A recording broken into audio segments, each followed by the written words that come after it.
تو رات میں من گڑت باتیں لکھتے ہیں اور پھر کہتے ہیں کہ یہ بھی خدا عز و جل ہی کی طرف سے ہے، اور یہ اللہ تعالیٰ کی کتاب میں تحریف صرف اس لیے کرتے ہیں، یعنی رد و بدل اس لیے کرتے ہیں کہ اس کے بدلے میں تھوڑی سی قیمت وصول کر لیں۔ تو ان لوگوں کے لیے ان کے ہاتھوں کے لکھے ہوئے کی وجہ سے، ان کی کمائی کی وجہ سے تباہی اور بربادی ہے۔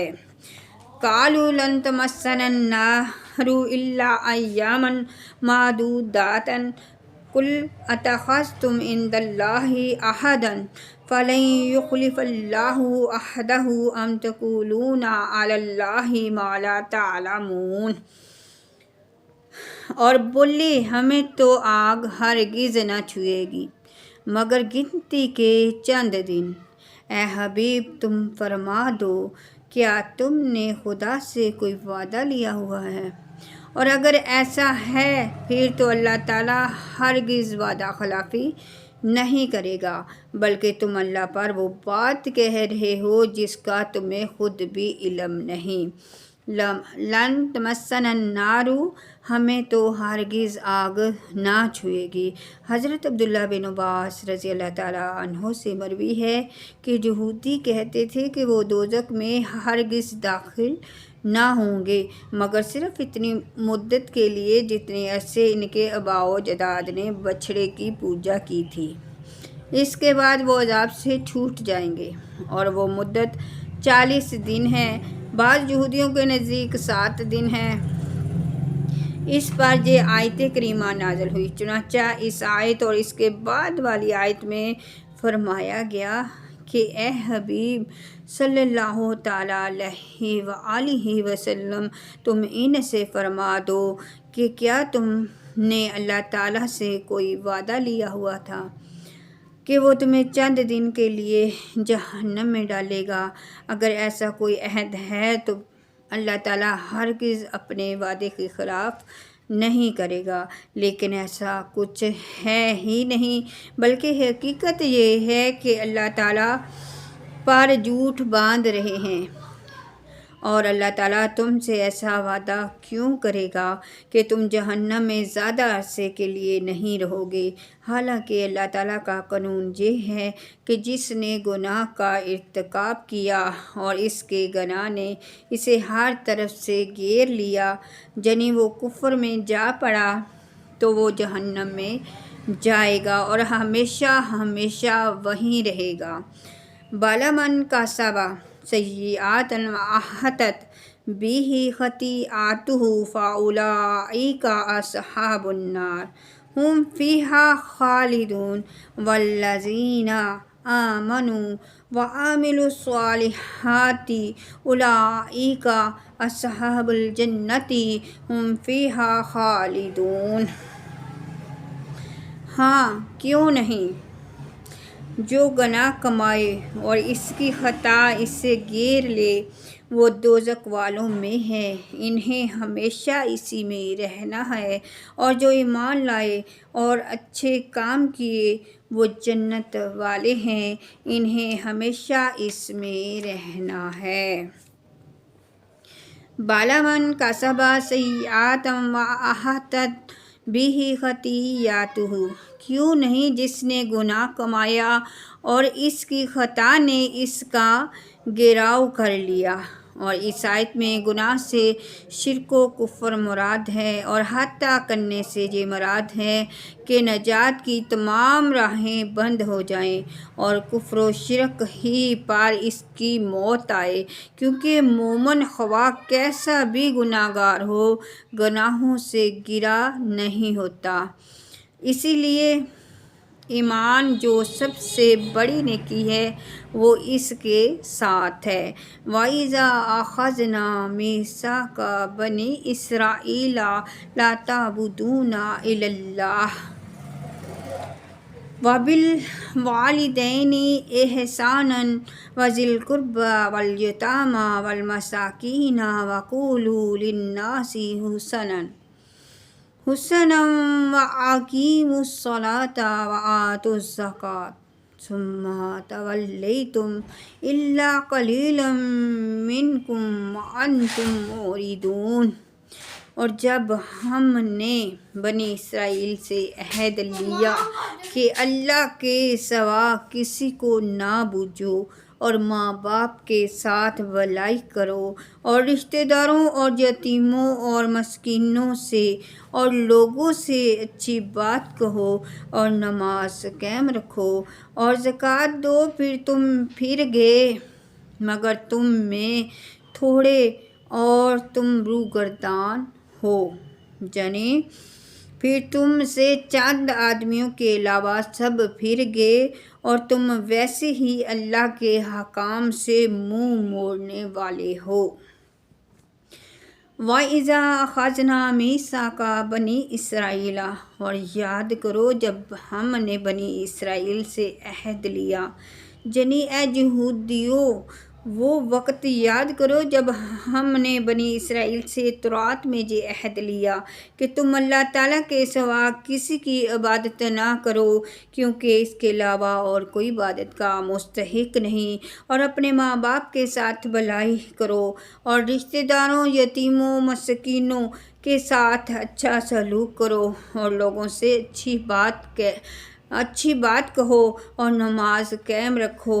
زکوٰۃ دو۔ لیکن اسے قبول کرنے کے بعد ان میں سے چند آدمیوں کے علاوہ سب اس عہد سے پھر گئے، یعنی انکاری ہو گئے، اور تم میں اپنے آباء و اجداد کی طرح اللہ تعالیٰ کے احکام سے منہ موڑنے والے ہو۔ اس سے معلوم ہوا کہ بنی اسرائیل کی عادت ہی اللہ تعالیٰ کے احکام سے اعراض کرنا، جانکار کرنا اور اس کے عہد سے پھر جانا ہے۔ وَبِالْوَالِدَيْنِ إِحْسَانًا، اور والدین کے ساتھ بھلائی کرو۔ اللہ تعالیٰ نے اپنی عبادت کا حکم فرمانے کے بعد والدین کے ساتھ بھلائی کرنے کا حکم دیا، اور اس سے معلوم ہوتا ہے کہ والدین کی خدمت بہت ضروری ہے۔ والدین کے ساتھ بھلائی یہ ہے کہ ایسی کوئی بات نہ کہے اور ایسا کوئی کام نہ کرے جو ان کے لیے باعث تکلیف ہو، اور اپنے بدن اور مال سے ان کی خوب خدمت کرے اور ان سے محبت کرے، ان کے پاس اٹھنے بیٹھنے اور ان سے گفتگو کرنے اور دیگر تمام کاموں میں ان کا ادب کرے، ان کی خدمت کے لیے اپنا مال انہیں خوش دلی سے پیش کرے، اور جب انہیں ضرورت ہو ان کے پاس حاضر رہے، ان کی وفات کے بعد ان کے لیے صالح ثواب کرے اور ان کی جائز وصیتوں کو پورا کرے اور ان کے اچھے تعلقات کو قائم رکھے۔ والدین کے ساتھ بھلائی کرنے میں یہ بھی داخل ہے کہ اگر وہ گناہوں کے عادی ہوں یا کسی بد مذہبی میں گرفتار ہوں تو ان کو نرمی کے ساتھ اصلاح اور تقویٰ اور صحیح عقائد کی طرف لانے کی کوشش کی جائے۔ حقوق والدین کی تفصیل جاننے کے لیے فتویٰ رضویہ کی جلد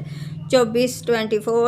جلد میں موجود اعلیٰ حضرت امام احمد رضا خان رحمۃ اللہ علیہ کا رسالہ الحقوق الترا والدین اور زوجین اور اساتذہ کے حقوق کا مطالعہ فرمائیں۔ وذی القربیٰ اور رشتہ داروں سے حقوق بعد میں سب سے مقدم ماں باپ کا حق ہے، پھر دوسرے رشتہ داروں کا اور پھر غیروں کا، اور غیروں میں بے کس یتیم سب سے مقدم ہے، پھر دوسرے مساکین۔ اسلام میں حقوق العباد کی اہمیت۔ اس آیت میں والدین اور دیگر لوگوں کے حقوق بیان کرنے سے یہ بھی معلوم ہوا کہ دین اسلام میں حقوق العباد کی بہت زیادہ اہمیت ہے، بلکہ حدیث میں یہاں تک ہے کہ حقوق اللہ پورا کرنے کے باوجود بہت سے لوگ حقوق العباد میں کمی کی وجہ سے جہنم کے مستحق ہوں گے، جیسا کہ صحیح مسلم میں ہے۔ حضرت ابو ہریرہ رضی اللہ تعالیٰ عنہ سے روایت ہے کہ حضور اقدس صلی اللہ علیہ وسلم نے ارشاد فرمایا، کیا تم جانتے ہو کہ مفلس کون ہے؟ صحابہ کرام رضی اللہ تعالیٰ عنہ نے عرض کی، ہم میں مفلس وہ ہے جس کے پاس درہم اور ساز و سامان نہ ہو۔ آپ صلی اللہ تعالیٰ علیہ وآلہ وسلم نے ارشاد فرمایا، میری امت میں مفلس وہ ہے جو قیامت کے دن نماز، روزہ، زکوٰۃ وغیرہ اعمال لے کر آئے اور اس کا حال یہ ہو کہ اس نے دنیا میں کسی کو گالی دی تھی، کسی پر تہمت لگائی تھی اور کسی کا مال کھایا تھا اور کسی کا خون بہایا تھا اور کسی کو مارا تھا، تو ان میں سے ہر ایک کو اس کی نیکیاں دے دی جائیں گی، استغفر اللہ، اور ان کے حقوق پورے ہونے سے پہلے اگر اس کی نیکیاں اس کے پاس سے ختم ہو گئیں تو ان کے گناہ اس پر ڈال دیے جائیں گے، پھر اسے جہنم میں ڈال دیا جائے گا۔ وَقُولُوا لِلنَّاسِ حُسْنًا، اور لوگوں سے اچھی بات کہو۔ اچھی بات سے مراد نیکی کی دعوت، برائیوں سے روکنا ہے۔ نیکی کی دعوت میں اس کے تمام طریقے داخل ہیں، جیسے بیان کرنا، درس دینا، وعظ نصیحت کرنا وغیرہ۔ نیز اچھی بات کہنے میں اللہ تعالیٰ کی عظمت، حضور پر نور صلی اللہ تعالیٰ علیہ وآلہ وسلم کی شان، اولیاء رحمۃ اللہ علیہم کے مقام و مرتبے کا بیان اور نیکیوں اور برائیوں کے متعلق سمجھانا سب شامل ہے۔ الا قلیلا منکم، مگر تم میں سے تھوڑے۔ بنی اسرائیل کی اکثریت اللہ تعالیٰ سے عہد و پیمان کرنے کے بعد اپنے عہد سے پھر گئی اور گناہوں کے راستے پر چل پڑی، اور البتہ کچھ لوگ صحیح راستے پر ثابت قدم رہے، اور اسی گروہ والے ہمارے حضور صلی اللہ علیہ وسلم کا زمانہ پا کر ایمان لے آئے۔ بنی اسرائیل کی بد عہدی کے سامنے رکھ کر مسلمان بھی اپنی حالت پر غور کریں۔ اس آیت میں بنی اسرائیل کی جو حالت بیان کی گئی، افسوس کہ فی زمانہ مسلمانوں کی حالت بھی اسی سے کچھ مختلف نہیں۔ کاش کہ ہم بھی غور کریں کہ مسلمان ہونے کی حیثیت سے کلمہ پڑھ کر ہم نے نماز، روزہ، زکوٰۃ، حج، طاعت الہی، طاعت رسول صلی اللہ تعالیٰ علیہ وآلہ وسلم اور حقوق اللہ اور حقوق العباد کی ادائیگی کی پابندی کا جو عہد اللہ تعالیٰ کے ساتھ کیا ہوا تھا، کیا ہم بھی اسے پورا کرتے ہیں یا نہیں؟ تو میرے پیارے ویورز، سوچئے گا ضرور۔ آج کا سبق اتنا ہی، دعاؤں میں یاد رکھیے گا۔ السلام علیکم ورحمۃ اللہ وبرکاتہ۔